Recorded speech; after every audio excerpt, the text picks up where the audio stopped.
Vous avez évoqué les consommateurs de drogue et Guillaume, je voulais vous faire réagir à une proposition du député RN Jean-Philippe Mmh. Tanguy, qui propose en fait des courtes Mmh. peines de prison pour les consommateurs de drogue. Est-ce qu'il faut en arriver là? Bah, c'est vouloir traiter le problème, de mon point de vue, d'une mauvaise manière. C'est-à-dire qu'on peut démultiplier toutes les études longitudinales sur le choc carcéral, c'est-à-dire en fait d'emprisonner sur une période très courte quelqu'un pour provoquer chez lui une sorte de choc qui ferait qu'ensuite il cesserait d'agir comme il agissait avant de se retrouver en détention. Toutes les études qui ont été réalisées en sociologie sur ce sujet-là montrent qu'en fait ça ne fonctionne pas.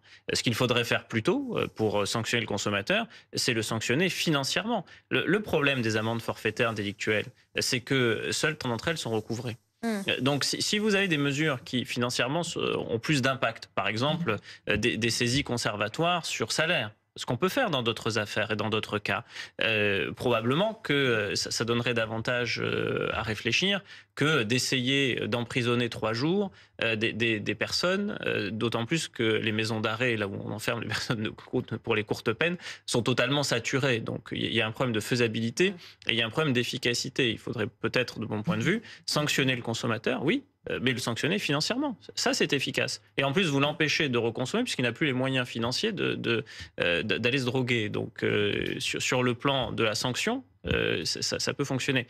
Après, il y a évidemment la question de la prévention et le volet santé publique, qu'il ne faut pas totalement exclure non plus. C'est-à-dire le consommateur, c'est aussi un toxicomane la plupart du temps. Et donc, ça doit toujours avancer sur deux jambes.